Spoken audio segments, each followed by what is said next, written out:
राजकारणामध्ये सगळ्या गोष्टी वन फाईन मॉर्निंग असं नाही, म्हणजे ज्या पद्धतीने इंडिया आघाडीतही वाद चालू आहे महाराष्ट्रात. मी काय म्हटलं, राजकारणात सगळ्या गोष्टी वन फाईन मॉर्निंग होत्या. थोडक्यात अरे पुन्हा ते अजितदादांचं आणि देवेंद्रजींचं शपथ आदल्या रात्री तुम्ही इतके सिनियर तुम्हाला करणार आणि त्यामुळे राजकारणातल्या गोष्टी फार आधी ठरत नसतात. जवळ जसं लक्ष येईल, लोकसभा जशी जवळ येईल तसं ठरेल. एनडीएला म्हणजे महाराष्ट्रामध्ये असणारे प्रामुख्याने भारतीय जनता पार्टी, शिवसेना, राष्ट्रवादी आणि असणारे RPI, भारतीय जनता राष्ट्रीय समाज पक्ष, असं सगळे जे आम्ही आहोत, रयत पार्टी आणि स्वर्गीय विनायकराव मेटेंची शिवसंग्राम वगैरे मिळून 46च्या खाली जागा येऊ शकत नाहीत. आणि हे मी हवेतलं बोलतो, हे त्यातच 3 राज्याच्या निकाला आधी म्हणता आलं असतं.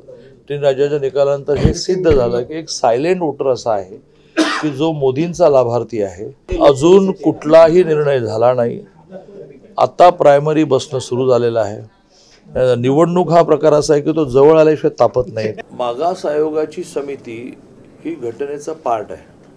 घटनेमध्ये अशा प्रकारे आरक्षण कसं द्यावं याची जी कार्यपद्धती सांगितली आहे, जी 13ला फॉलो नाही झाली, म्हणून मग माननीय नारायण राणेंच्या समितीचा अहवाल टिकला नाही, आरक्षण टिकलं नाही.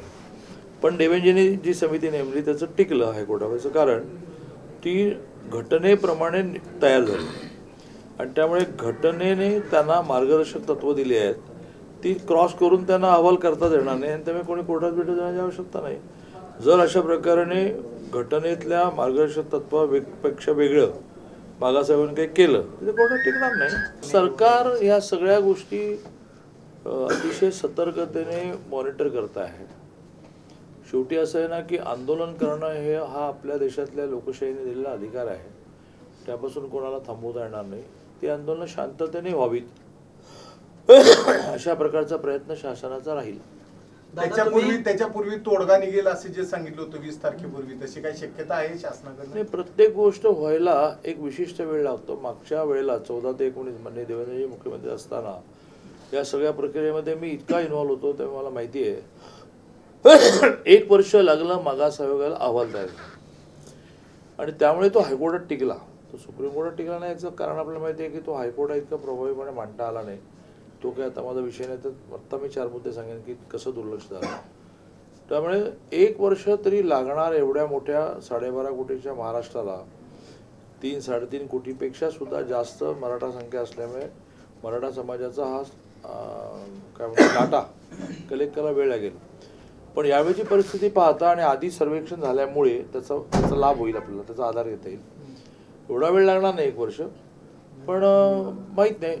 कारण मागास आयोगाला आता नवीन अध्यक्ष मिळाले, रिटायर्ड जज निवृत्त न्यायाधीश शुक्रे, सदस्यही काही राजीनामा दिल्यामुळे नवीन आले आहेत आणि त्यांनी वेगाने काम सुरू केलं आहे.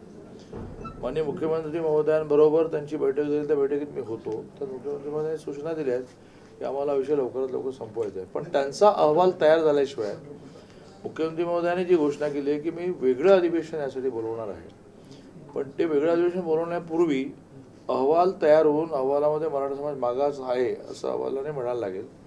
ते लवकर व्हावं असा माननीय मुख्यमंत्री महोदयांचा प्रयत्न. चुकीचे हे का दिले जात आहेत, तारखा त्यांना का चुकीचे दिल्या जात आहेत, त्यामुळे वातावरण प्रत्येक वेळा वाढत जातं. काय बघा की तारखा चुकीच्या देण्याचा कुठेच काही मुद्दा येत नाही.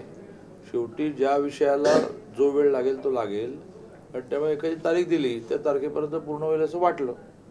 असं जर आपण एक तारीख धरून बसलो तर त्याच्यातून काही साध्य होणार नाही. अर्धमुर्ध काही केलं तर ते कोर्टात टिकणार नाही. आंदोलन संदर्भात जरांगेशी काही चर्चा झाली का? आंदोलन थांबवा ज्या 3 चौघांची जबाबदारी झाली आहे, प्रामुख्याने गिरीश महाजन त्यात, उदय सामंत आहेत, मग आमचे भुमरे जे आहेत की जे त्यांचे नातेवाईक पण आहेत, अर्जुन खोतकर आहे, असे 3-4 जण त्यांच्याशी बोलतात.